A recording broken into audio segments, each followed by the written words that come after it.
Saya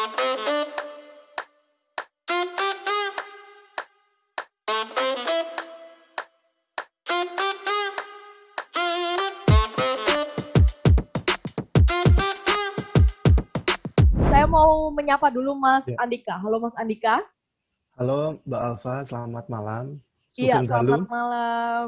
Iya, selamat malam Mas Andika. Ya, Ini sedang ada di mana? Di rumah? iya di Sleman, di Kecamatan Minggir kalau tempat tinggalnya sekarang.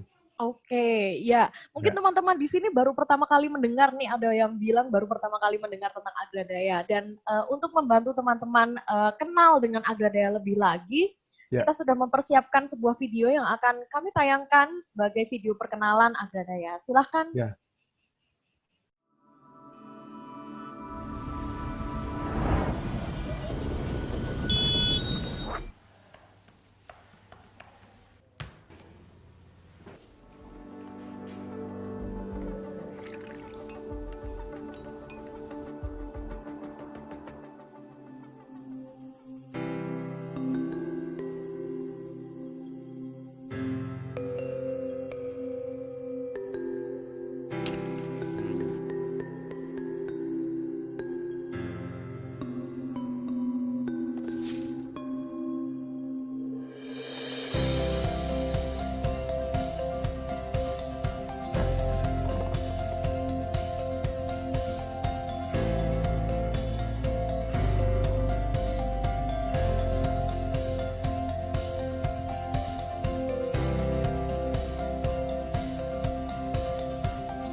Oke, jadi dari video yang barusan ditampilkan Mas Andika, saya bisa tarik beberapa kata kunci ya tentang Agradaya ini.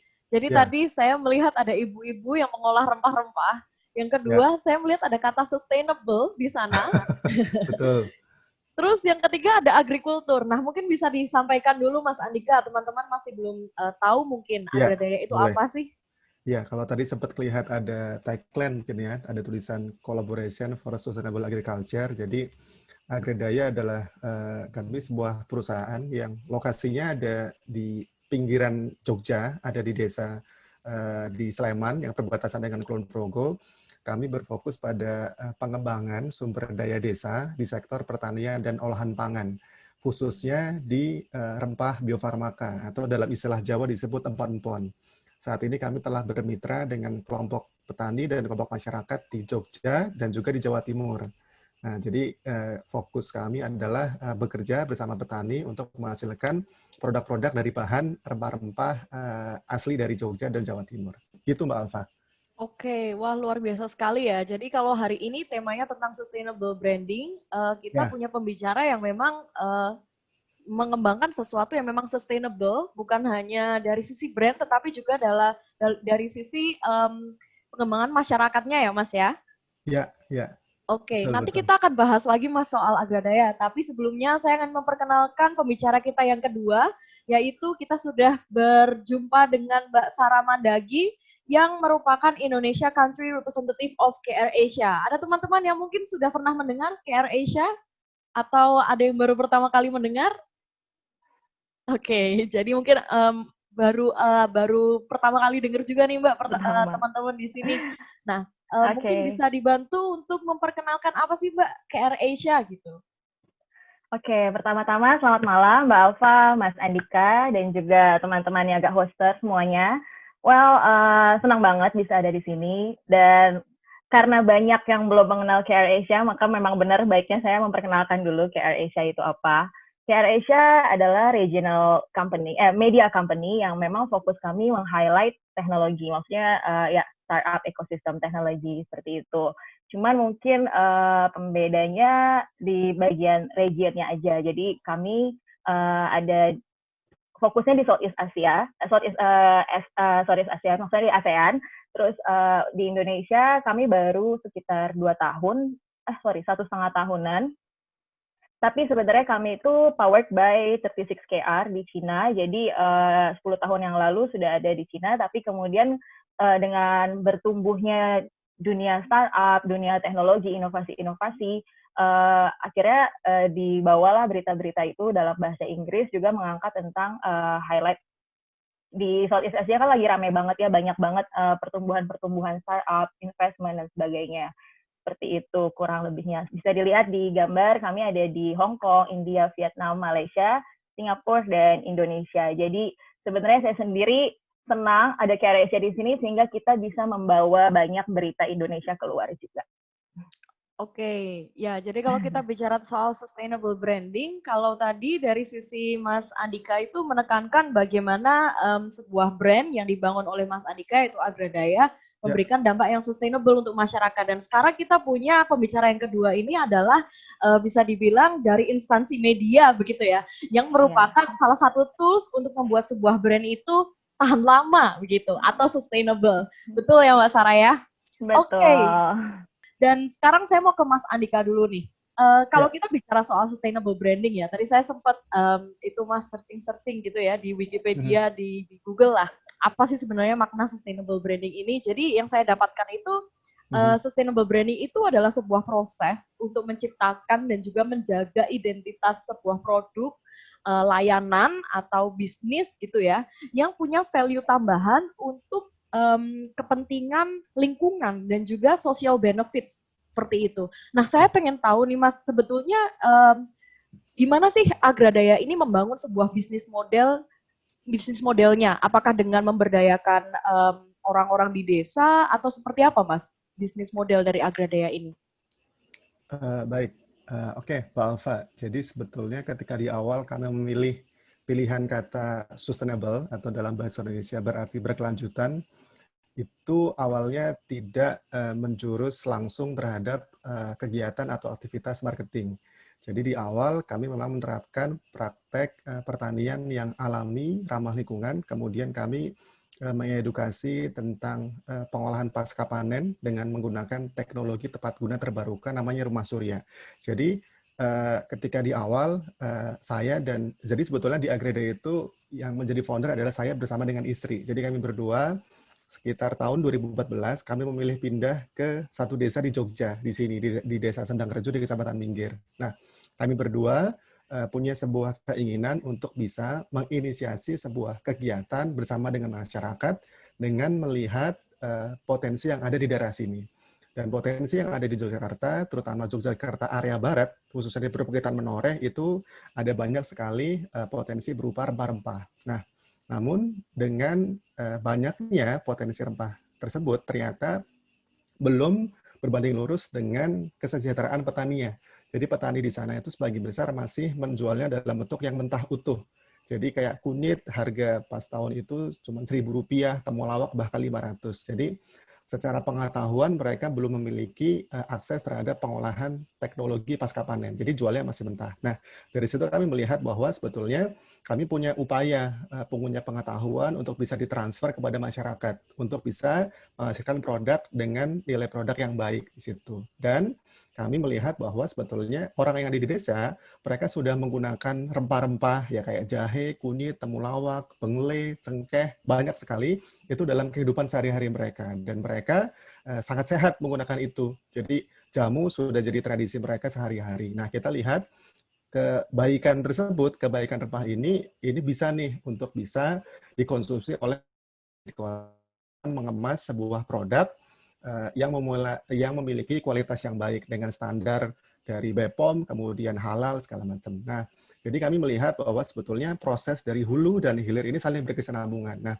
kemudian kami berpikir secara proses pemasarannya atau yang kaitannya dengan sustainable branding. Jadi untuk produk yang diolah dalam budidaya secara natural, secara alami, maka ini juga perlu dikomunikasikan juga secara baik juga nih dalam pemikiran kami. Jadi kami melakukan upaya strategi yang sebisa mungkin memang merepresentasikan seperti apa aktivitas kami dalam berbisnis, seperti itu. Jadi kami kalau di komunikasi seperti di sosial media, khususnya di Instagram, kami justru lebih banyak melakukan upaya edukasi dan sharing tentang visi misi kita. Jadi tentang kelestarian, tentang desa, tentang kebijaksanaan masyarakat desa, tentang bagaimana mereka bergotong royong. Nah, seperti itu yang kita banyak komunikasikan. Kemudian kami juga melakukan aktivitas seperti workshop, kayak memasak, kemudian membuat ramuan teh dari bahan-bahan alami, yang sebetulnya itu juga kita lakukan bersama dengan masyarakat. Kita pernah satu momen juga bikin satu event semacam tourism, namanya Spicy Journey. Jadi kita ngajak konsumen-konsumen loyalnya Agradaya untuk nginep bareng tempat petani. Jadi ikutin aktivitas sehari-hari. Jadi konsumen merasakan bagaimana produk ini diproses dari hulunya. Dari bagaimana si kunyit ini ditanam, kemudian dipanen, diolah, mereka bisa merasakan langsung. Dan yang menarik, petani pun akhirnya bisa mendapatkan apresiasi. Jadi yang kalau dipikir bahwa mereka nanam, panen, terus udah nggak tahu ini dibawa kemana, ketika didatangkan konsumen dan konsumen mengapresiasi, Ibu terima kasih ya sudah nanam kunyit, karena kunyit yang Ibu tanam saya jadi lebih sehat di situ. Jadi pola-pola itu yang senantiasa kita lakukan. Jadi ada pola kedekatan antara produsen dan konsumen, dan kemudian kami juga membagi secara transparan prosesnya. Jadi kami memperlihatkan bagaimana proses pengeringan, penanaman, hingga kayak tadi di video profile juga kami memperlihatkan bagaimana proses pengemasan hingga penjualannya seperti apa. Begitu mungkin Mbak Alfa. Oh gitu ya Mas ya. Jadi wah ini beneran sustainable branding banget ya. jadi memang dari prosesnya, proses menemukan bahkan ide dari bisnis remah-remah ini sendiri sampai melibatkan konsumen bahkan untuk melihat prosesnya itu memang sustainable-nya di sana ya Mas Andika ya. Iya, kurang lebih seperti itu. Oke, nah terus saya penasaran juga nih Mas, kenapa kok memilih nama Agradaya sih Mas untuk merek bisnis? Sebenarnya ini merek yang catchy menurut saya ya, jadi Agradaya. Oh, Gak tahu sih, betul apa enggak gitu ke sensing saya, karena Agra ini mungkin agrikultur, daya ini dari berdaya atau gimana? Iya, betul sih Mbak, udah ketebak sebetulnya dari Mbak Alfa. Jadi sebetulnya Agradaya secara harafiah memang sebuah doa. Jadi nama perusahaan dan kemudian jadi nama merek ini adalah sebuah doa. Agra dari kata agraria, agrikultur, pertanian, daya dari kata berdaya. Jadi sebuah doa, semoga pertanian di Indonesia berdaya. Kenapa ada doa seperti itu? Karena memang secara fakta, pertanian khususnya di masyarakat kelas bawah, petani-petani yang ada di daerah, mereka belum berdaya secara proses, secara harga, kemudian secara akses pemasaran juga. Jadi kita doa bareng-bareng semoga petani-petaninya itu bisa sejahtera bareng di situ. Jadi kemudian kalau lihat secara utuh, Agradaya itu ada logo bulat, itu sebetulnya adalah halaman sampingnya kantornya Agradaya, Mbak. Jadi itu adalah gambar dari Merapi dan Merbabu. Jadi kalau kami jalan sekitar 300 meter ke arah timur berarti, itu kalau lagi kelihatan jelas akan kelihatan Merapi Merbabu. Jadi itu representasi dari negara Indonesia yang negara agraris sebetulnya. Gitu. Wow, berarti penuh filosofi sekali ya dari Agradaya ini. Luar biasa sekali. Nah, sekarang saya mau ke Mbak Sarah dulu nih. Kalau tadi kita bicara soal sustainable branding ya Mbak ya, menurut versi yang memang sustainable dari sisi produknya. Nah, sekarang Mbak Sarah ini bisa dibilang itu mewakili representasi dari media yang merupakan perpanjangan tangan nih sebenarnya. Tadi seperti Mbak Sarah sudah sampaikan ya, perpanjangan tangan dari bisnis-bisnis yang kecil, startup-startup yang sedang merintis gitu untuk bisa didengar oleh audiens seperti itu. Nah sebenarnya nih Mbak, ini juga jadi pertanyaan kita semua ya, karena banyak sekali apalagi di masa pandemi seperti ini bisnis-bisnis UKM-UKM yang butuh exposure nih dari teman-teman media, dari media sosial, dari viralitas seperti itu. Nah, kalau peran KR Asia sendiri dalam melihat bisnis-bisnis UKM atau bisnis-bisnis yang baru merintis ini seperti apa, Mbak Sarah? Oke. Well, sebenarnya mungkin lebih ke kalau kita ngomongin tentang perannya KR Asia dalam hal membantu bisnis-bisnis yang kecil, mungkin jujur kami belum banyak justru untuk meng-highlight bisnis-bisnis yang rintisan yang masih kecil. Kenapa? Karena mungkin karena muatan kami regional, jadi minimal kami harus ada checklistnya gitu. Misalnya sudah berapa lama dia berdiri. Sebenarnya lama dia berdiri itu bukan patokan sih, tapi kita jujur aja ada banyak startup yang come and go gitu, yang nggak sustainable gitu ya. Maksudnya kemarin launching, besok udah nggak ada kayak gitu, baru setahun 2 tahun. Maksudnya saya nggak bilang itu jelek, tapi maksudnya it happens. Dan saya percaya nggak semua founder, semua entrepreneur nggak mau itu terjadi gitu. Cuman mungkin dari sisi media kami juga nggak bisa meng-highlight sesuatu yang rasanya baru banget merintis gitu. Ini secara objektif ya, kayak gitu. Jadi memang satu yang dilihat itu sebenarnya bukan patokannya, sebenarnya bukan lama dia merintis, tapi social impact-nya misalnya, dan itu berdasarkan datanya kayak gitu. Maksudnya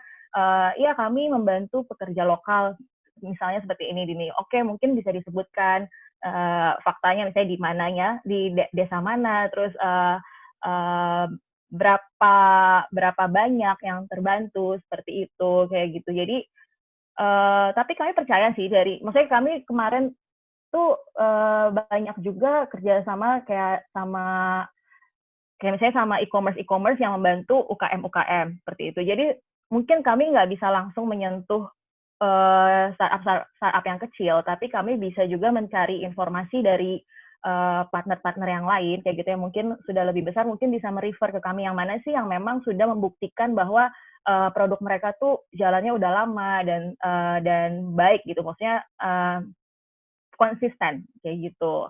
Terus mungkin kalau misalnya membahas tentang sustainable branding di mata media, menurut kami sebagai, mungkin saya mewakili media gitu, jadi disebutnya kami, seringkali kami diundang ke acara launching untuk press conference kayak gitu. Dan grand launching is always a news kayak gitu. Itu pasti sebuah berita, ada value newsnya, news value-nya di situ.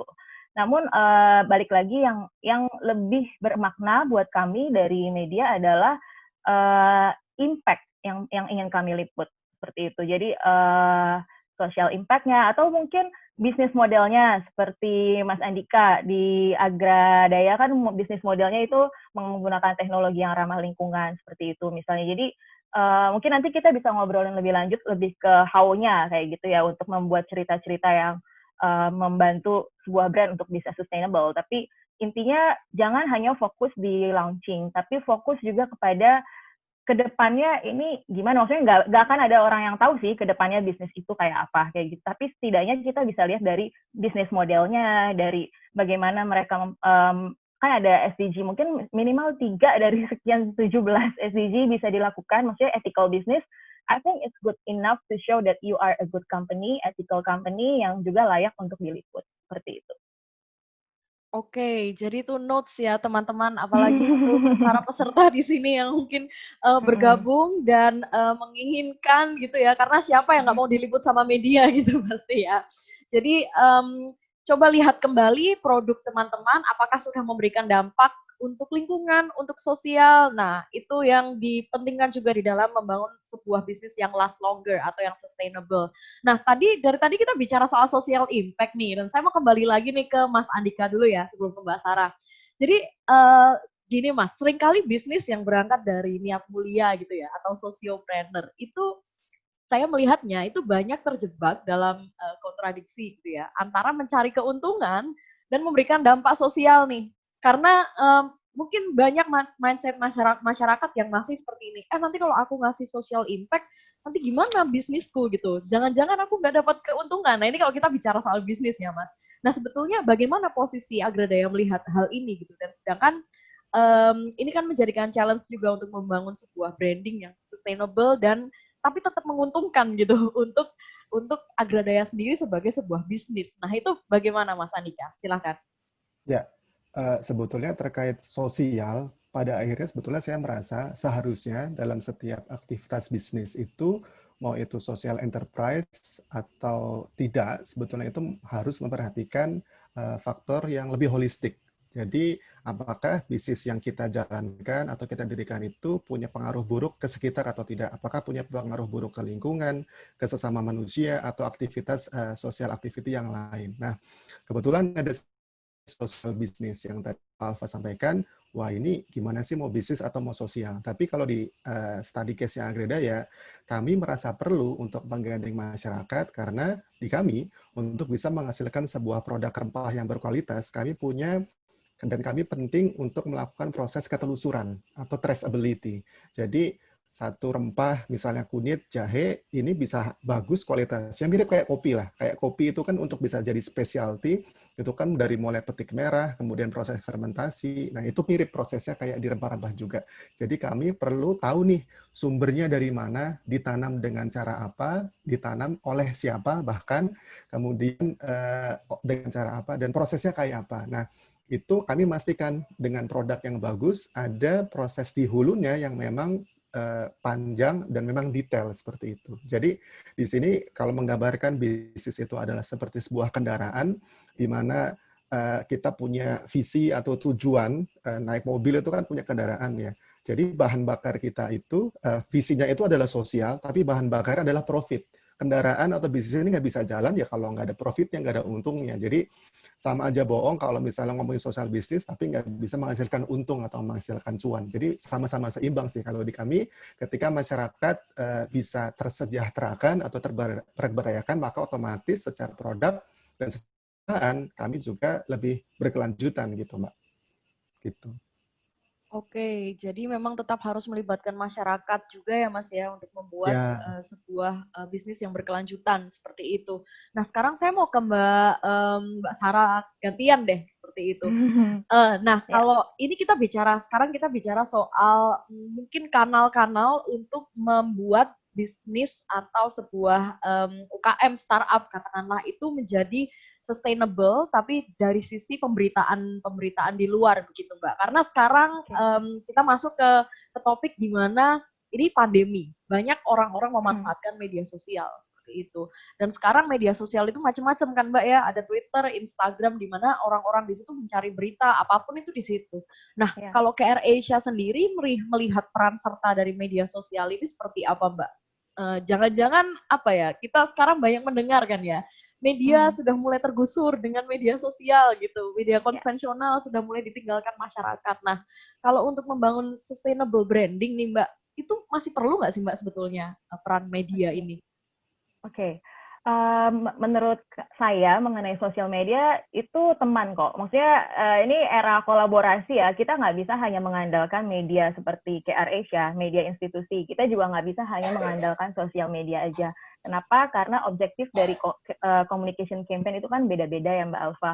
Jadi menurut saya kalau misalnya tujuannya adalah untuk awareness, maka sosial media adalah masih menjadi channel atau kanal yang tepat. Karena kan itu you can say whatever, bukan whatever you want. Maksudnya kamu bisa menyampaikan brand kamu di situ. Tapi kalau media itu kan somebody else talking about you, gitu. Maksudnya kita berbicara tentang kredibilitas. Maksudnya ketika orang lain yang bilang, dia bilang kamu keren, itu gak bias. Tapi kalau aku bilang aku keren, itu kan bias gitu. Jadi maksudnya lebih ke perspektif sih sebenarnya kayak gitu. Jadi menurut saya untuk membangun brand yang sustainable tentu dua-duanya harus dikombinasikan.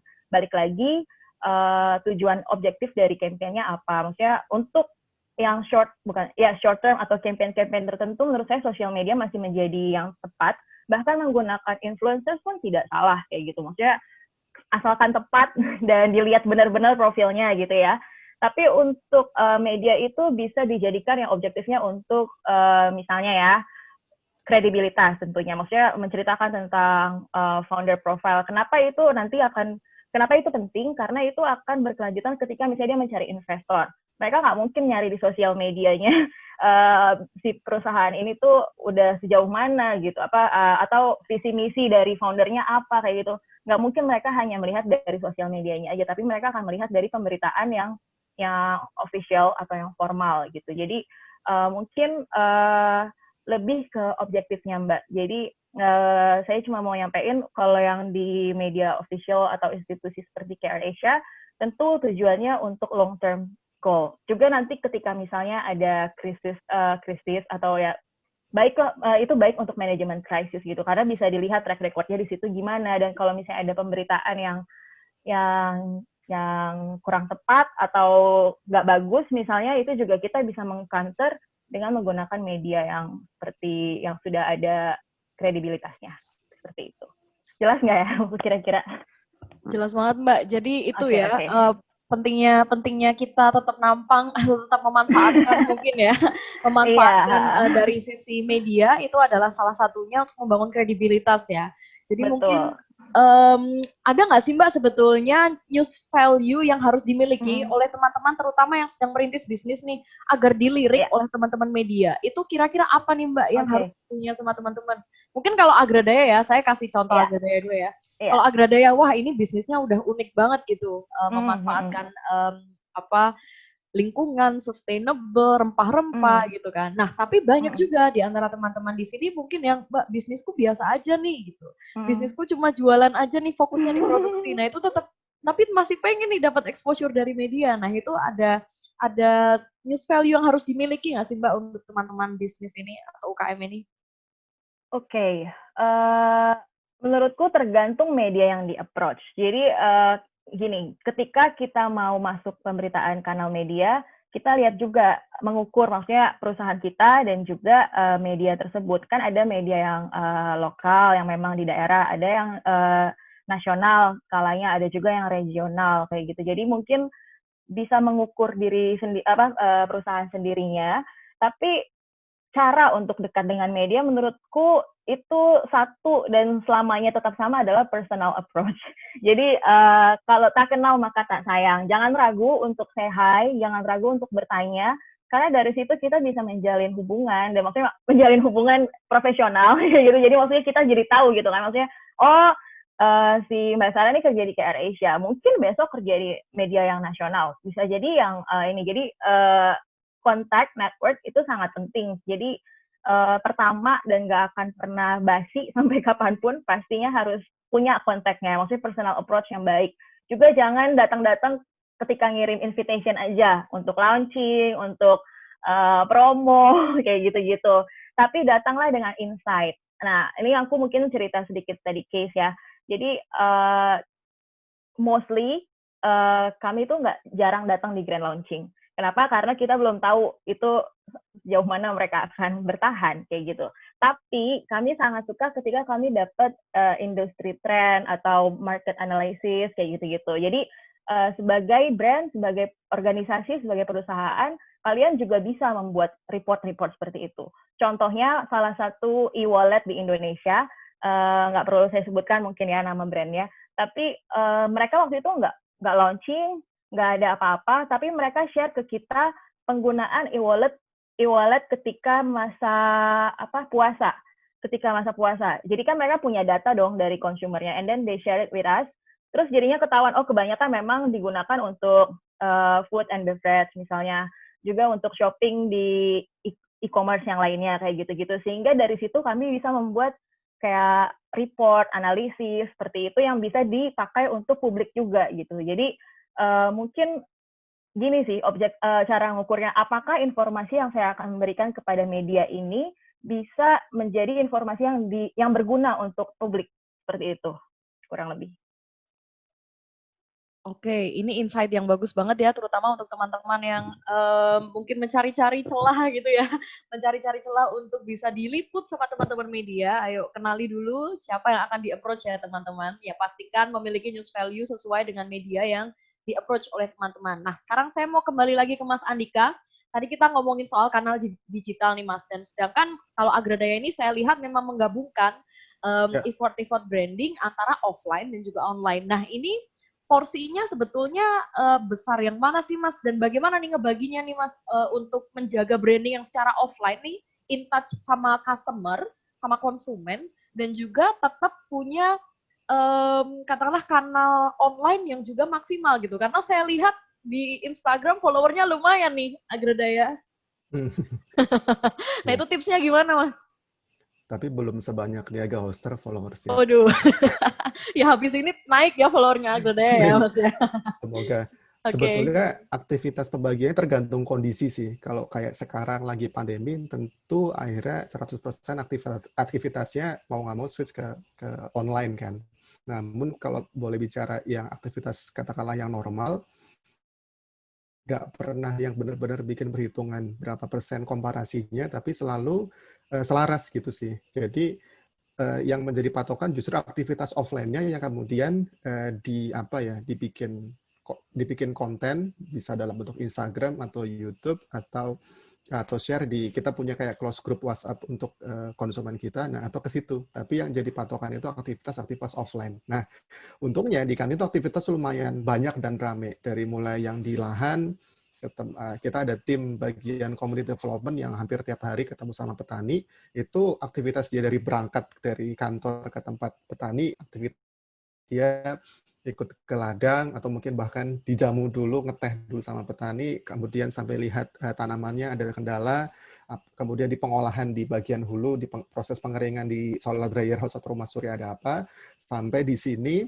Nah, itu bisa diceritakan semua sih, Mbak. Kemudian yang aktivitas workshop, kita ada aktivitas yang memang ada di tempat kami, kayak kita ada kayak satu joglo Jawa gitu, yang sebetulnya kita lumayan selaras sih antara Jawa. Tadi kan kalau mungkin lihat video profil pakai ornamen lagu atau musik klasik gamelan gitu. Nah, kita banyak ngomongin tentang, sebetulnya itu kami ingin menunjukkan tentang kebiasaan desa, khususnya kebiasaan desa di Jawa seperti apa. Karena memang sehari-hari mereka mengkonsumsi rempah atau khususnya jamu. Kemudian aktivitas kayak tadi kita rutin bikin workshop, kemudian ada tourism juga, itu yang aktivitas yang kemudian kita di kegiatan pemasaran juga aktif di bazar. Kalau di Jogja itu kita join ini, ada namanya kayak semacam pop-up store, ada namanya Pasar Mustokowe di Pasar Kamisa. Nah, kita join di pasar-pasar seperti itu. Itu sih Mbak Alfa. Oke, saya pernah tuh Mas ke Pasar Mustokowe ini juga. Ya, ya.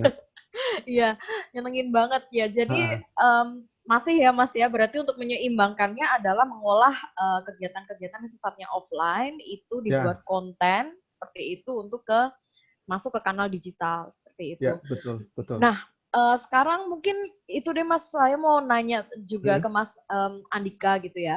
Kalau untuk bisnis yang pemula sama baru mulai, sebetulnya gimana ya Mas ya ini? Langkah yang paling mudah bisa dibilang untuk memanfaatkan kanal digital gitu. Karena mungkin banyak teman-teman di sini yang, Mbak, saya kan masih bisnisnya itu masih fokus di produksi gitu. Jadi nggak sempat untuk bikin konten di medsos, sedangkan nggak ada sumber daya manusia yang lain gitu. Nggak ada adminnya, masih semuanya dikerjakan sendiri. Nah, sebetulnya untuk langkah paling sederhana nih yang bisa Mas sampaikan untuk teman-teman UKM terutama, itu gimana Mas?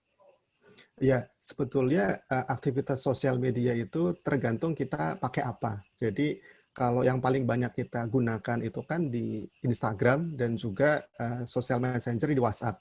Itu sesuai dengan segmentasi customer kami, yang memang secara kebiasaan mereka memang pakainya kebanyakan Instagram dan juga Facebook sebetulnya. Kemudian pakai social messenger-nya pakai kebanyakan memang hampir semuanya pakainya WhatsApp di situ. Nah, kemudian kami lihat apa sih kebiasaan. Jadi memang kelihatan itu dari customer centris banget nih. Jadi dari behavior-nya mereka itu sukanya ngapain. Nah, kemudian kalau ngomongin yang sekarang lagi ngetren kan Instagram ya. Kami belum ke TikTok sih karena memang kalau kita riset customer segmen kita, karena memang kebanyakan kan usianya 30 tahun ke atas dan juga ibu-ibu, itu belum banyak yang main TikTok. Kita belum tahu. Mungkin kalau ibu-ibu nantinya udah ramai main TikTok, kita juga akan main ke sana.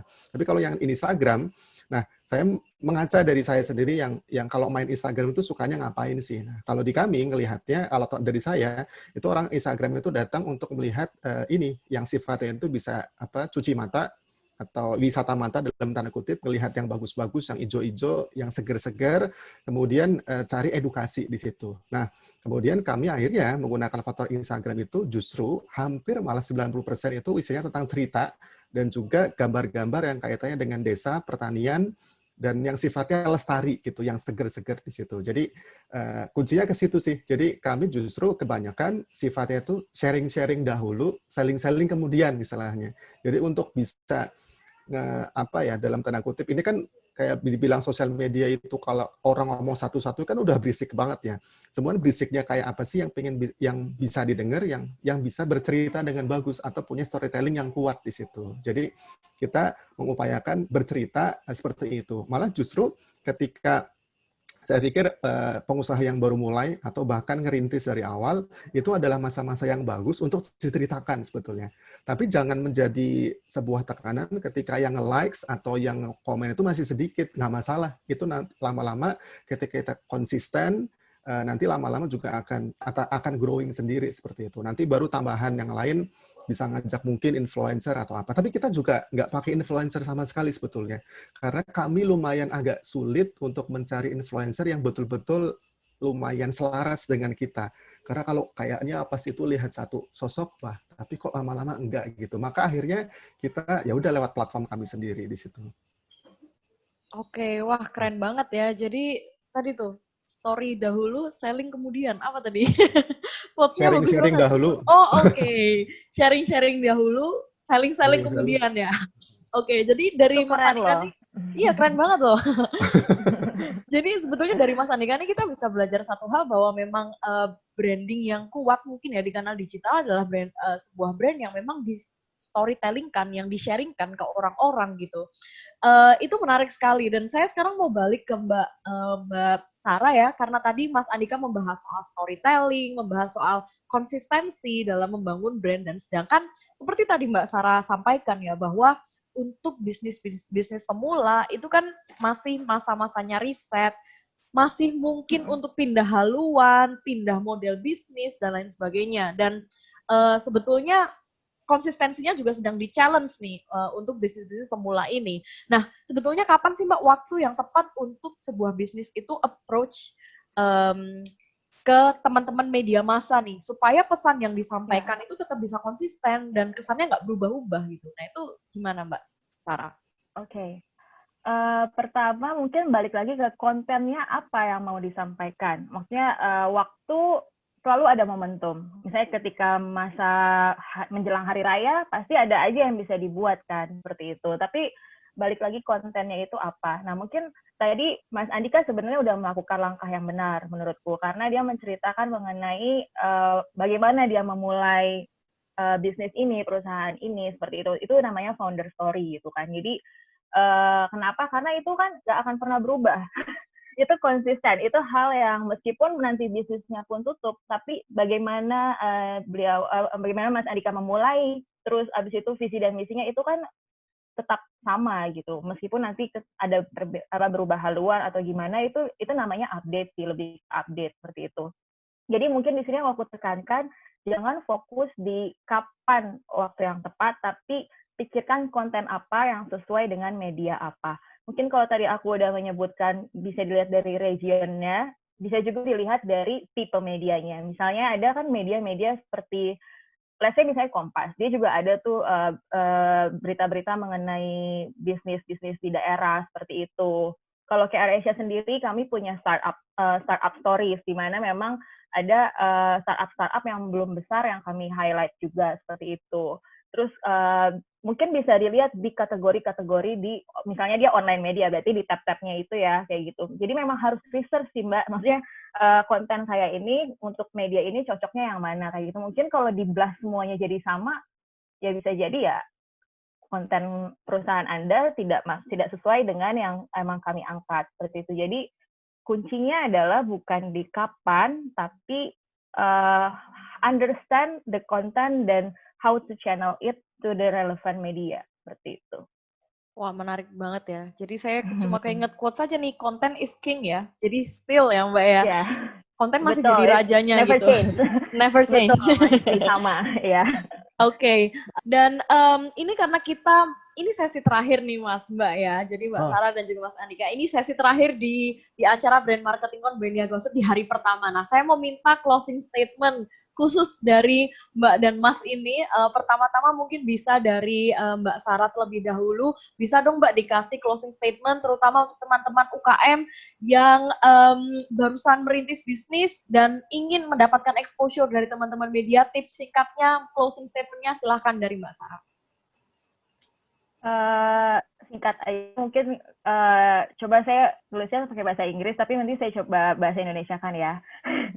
Create brand relevance that lasts longer than awareness. Selalu kedepankan relevansi brandmu karena itu yang bertahan jauh lebih lama daripada awareness.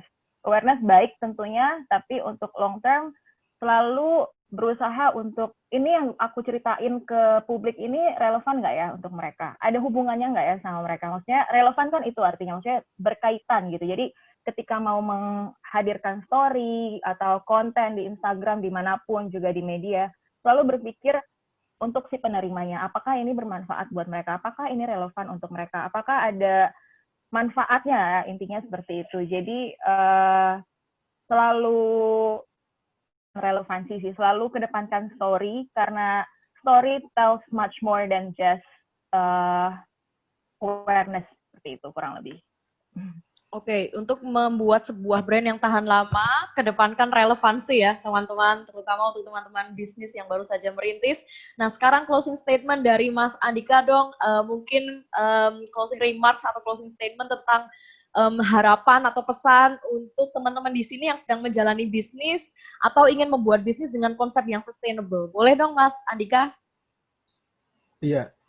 Di tentang tema ini kan saya ngasih kayak semacam satu judul tentang brand as human atau brand sebagai manusia. Karena di tengah kondisi yang sekarang, yang semuanya serba digital, kemudian akan ada artificial intelligence, IoT, kemudian ada chatbot segala macam. Sebetulnya pada akhirnya yang namanya social connection, hubungan yang sosial, yang dekat, yang hangat, itu juga tetap perlu dibutuhkan seperti itu. Jadi ketika teman-teman nanti mengupayakan sebuah menghasilkan atau memproduksi atau punya jasa atau produk dengan brand tertentu, maka taruhlah hati teman-teman di situ. Jadi karena segala sesuatu yang datang dari hati juga akan diterima dengan dari hati juga. Jadi social connection masih tetap dibutuhkan meskipun secanggih apa nanti teknologinya, kedekatan, hubungan yang intim, yang hangat, nah itu selalu tetap dibutuhkan. Itu sih. Terima kasih Mbak Alfa dan Luar Pak biasa Sarah. sekali Mas Andika. Jadi sustainable branding needs social connection. It's not just an online connection ya Mas ya. Tapi Betul. harus dengan social connection atau emotional connection antar manusia. Luar biasa sekali. Terima kasih Mas Andika. Boleh dong untuk teman-teman peserta yang sudah bergabung dan sudah menyimak acara Brand Marketing Con by Niaga Host di hari yang pertama, kita akan kasih apresiasi yang setinggi-tingginya, sebesar-besarnya untuk kedua pembicara kita hari ini. Boleh say thank you, say apapun ya di kolom chat, supaya Mbak Sarah dan juga Mas Andika juga bisa membaca apresiasi dari teman-teman. Demikian dari saya mohon maaf ketika saya memoderatori ada banyak kesalahan, dan terima kasih sekali lagi untuk Mas Andika dan juga Mbak Sarah dan juga setiap hoster people yang sudah menyimak acara ini sampai selesai. Saya pamit undur diri dan sampai jumpa di acara Brand Marketing Con by Niaga Host di hari yang kedua ya teman-teman. Sampai jumpa semuanya.